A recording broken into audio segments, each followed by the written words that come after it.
Rui Marcos, mais uma vez, boa noite, bem-vindo. Boa noite. Quando ontem se colocava a pergunta porquê estes dois homicídios no centro ismaelita, surgiram associações ao extremismo e ao terrorismo, mesmo quando não havia qualquer certeza nesse sentido.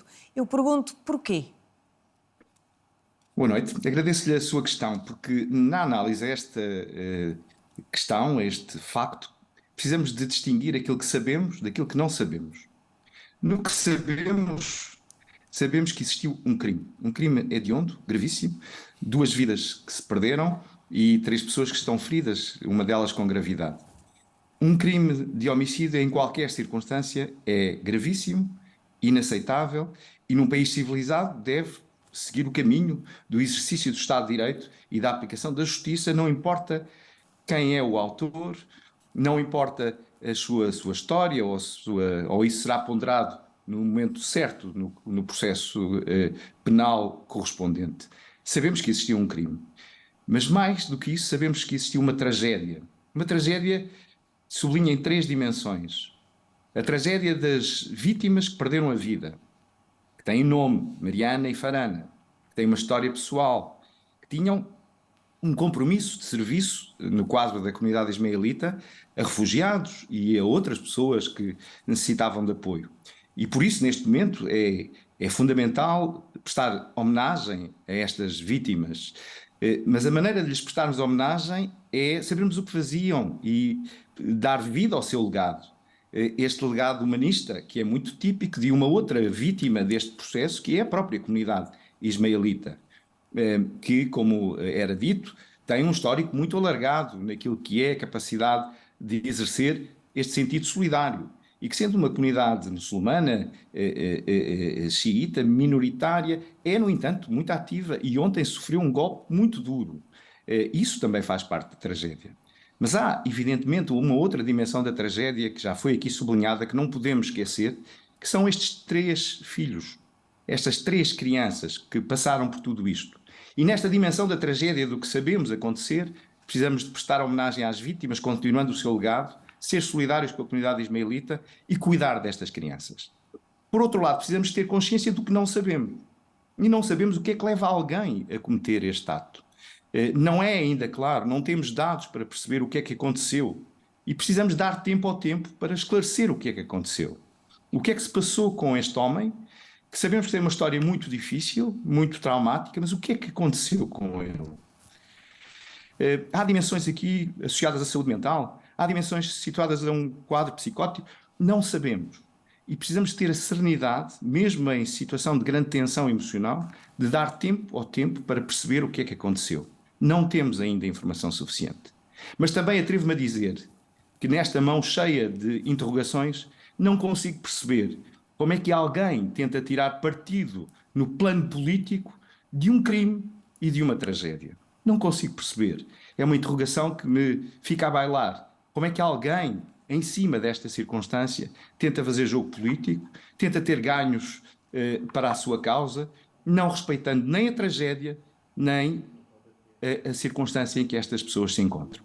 Por isso eu creio que nos deve fazer pensar, reafirmar os nossos valores humanistas, de sermos capazes de entender o acolhimento e a integração, nomeadamente de refugiados, como parte da nossa obrigação civilizacional, mas perceber também que os desafios que se colocam em todas as circunstâncias da vida são tantas vezes fonte de perplexidade. Alguns deles precisam de tempo para ser esclarecidos, mas outros, com os factos, exigem respostas. E a resposta que se exige hoje é a condenação do crime e a solidariedade com as vítimas da tragédia. Lúcia Saraiva, noutra resposta, na resposta a estas crianças, ela tem que ser imediata. Há pouco dizia que o que se está a fazer já está a fazer-se bem. O que é esperado na fase seguinte? Estes casos são casos que o projeto de vida tem que ser decidido com urgência. E há condições para ser decidido com base na urgência, porque, de facto, o tempo das crianças, se há aqui um tempo que é necessário dar àquilo que nós não sabemos, há uma coisa que nós sabemos, que é o tempo das crianças não é o tempo dos adultos. E estas crianças vão precisar de uma família urgente, urgente. E uma resposta de tipo familiar urgente também, se não for uma família. Eu considero que a única família de substituição é a adoção. Não sei se na comunidade xiita haverá, no centro ismaelita, famílias disponíveis para adotar, de facto, estas 3 crianças. Daria Porquê? outra estrutura emocional a estas crianças. Evidente, porque todas as outras respostas são temporárias. Uma família de acolhimento é temporário, um centro de acolhimento, a não ser aqueles centros de acolhimento que já existem no nosso país também, que são centros de acolhimento residencial, que já têm depois uma previsão de apartamentos para autonomia de vida, em que as crianças eventualmente poderão crescer, viver e atingir a maioridade e estudar e continuar ali a residir até se tornarem independentes. Mas o ideal é uma família. Uma família de substituição é da adoção. É possível encontrar uma família... Eu estou a falar nisto porque, como estou a aproveitar o palco da comunicação social para, se alguém se sentir chamado a responder à vida destas crianças, a ser a família destas crianças, como tantos casos que já vimos até em tempos de guerra, que as pessoas sentem-se chamadas a adotar porque é a única resposta que eles vão ter, é a única resposta de uma família de continuidade para o futuro, é se houver quem esteja disponível para uma eventual adoção. E que não devem ser separados, como dizia há pouco, da experiência que tem nestes casos, porque sabemos sempre que estes processos de adoção são sempre morosos, demoram sempre muito tempo. E, como dizia bem, estas crianças não têm tempo a perder. Nestes casos, também imagino que não seja um processo muito ágil, ou é? Pode não ser ágil, mas neste caso concreto, isto é futurologia, mas assim, há uma equipa de acompanhamento aos tribunais e o Ministério Público vão agir de imediato, com certeza, porque há aqui um espaço de certeza que é não têm mãe e não vão ter pai tão depressa. Portanto, e eles não podem estar eternamente à espera. Não é? Então, eu penso que neste caso é um caso extraordinário, é um caso dramático, mas com parâmetros muito diferentes do habitual, em que o estudo e acompanhamento do caso pode ser um pouco mais célere do que aqueles em que tem uma família em que vai fazendo investimentos e desinvestimentos, investimentos e desinvestimentos. Neste caso, estes miúdos já estão sozinhos. Rui Marques, já fez parte de equipas internacionais que estão nos campos de refugiados. Como é que é feita a escolha de pessoas que depois vão para países de acolhimento e que tipo de ambiente, que tipo de envolvência acontecem nesses campos? Essa é uma questão muito importante para desmontar uma afirmação que foi feita e que é preciso contradizer de uma forma clara. Este exemplo concreto desta pessoa, nesta circunstância, não tem nada a ver com portas abertas, com imigração descontrolada. Tem a ver com um processo que faz parte de uma obrigação civilizacional de Portugal, ao ser signatário de uma convenção de proteção humanitária de refugiados. Estamos a falar de pessoas que sofreram na sua vida uma circunstância extraordinária, de uma guerra, de um cataclismo, de um risco pessoal que os obrigou a ter que fugir da sua terra. É disso que estamos a falar quando falamos de refugiados. E realmente, quando a PAR foi constituída, nós tivemos uma presença muito forte na Grécia e, em particular, em Lesbos, onde esta família também esteve. E as condições não só de saída do país de origem, de chegada a um ponto de proteção internacional, mas depois o tempo de espera, e particularmente em Mória, onde aconteceu este acidente trágico, deste incêndio terrível que é referido na história de vida desta família, as condições são muito hostis e muito difíceis.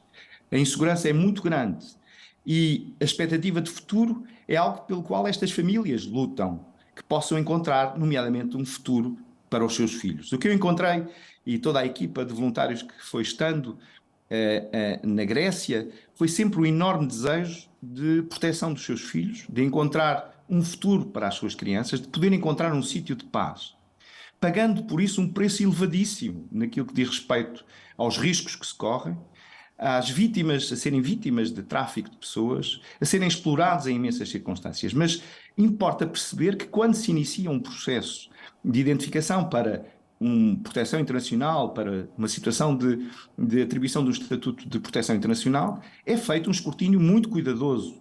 As pessoas são identificadas, é estudado o seu perfil e é procurada a melhor solução para cada uma dessas pessoas, tantas vezes demorando muito mais tempo do que aquilo que era desejado. Mas há a intervenção das instituições internacionais e há, da parte portuguesa, a intervenção das nossas forças de segurança, dos nossos serviços de inteligência e, claro, das nossas diferentes instituições da sociedade civil e do Estado, que têm cumprido, em geral, muito bem esta função de acolhimento de refugiados. Portugal fez tudo o que devia ter feito ao acolher alguns refugiados. Pena é que não tenha capacidade e vontade para acolher mais, porque o traço que distingue a nossa matriz civilizacional é esta capacidade de sermos solidários com aqueles que vivem circunstâncias tão difíceis como, por exemplo, os afegãos. Não basta chorar quando vemos as imagens do que aconteceu em Cabul. Não basta protestarmos com o mundo não ter soluções. É preciso ser solidário quando é preciso. E por isso, encontrarmos soluções dignas que permitam a estas famílias recomeçar a sua vida, permitam gerar esperança para os seus filhos, é fundamental. Portugal fez tudo o que devia ter feito. E a comunidade ismaelita, neste caso concreto que quero sublinhar, é, de novo, um excelente exemplo. E ao dizer amanhã continuaremos a acolher estas crianças e a cuidar destas crianças, como a dizer com certeza que continuarão o seu caminho como exemplo de acolhimento, inspiram-nos a todos nós. E esse é o caminho. Não hesitar nos princípios, não ter dúvida quanto aos valores. Por mais que o caminho, por vezes, seja difícil, que nos gere perplexidades, como é que foi possível isto acontecer? No centro onde esta pessoa era acolhida, onde aprendia português, onde tinha com certeza relações de proximidade, como é que isto foi possível acontecer? É uma pergunta aí, para a qual ainda não temos resposta. Não temos Precisamos resposta. guardar serenamente para encontrar resposta e não nos precipitarmos em julgamentos que ainda não temos dados e ser, sobretudo, muito firmes na afirmação de valores e de princípios. Rui Marques, Lúcia Saraiva, agradeço a colaboração no Obrigada, 360. Boa noite. Boa noite, obrigada. Obrigado.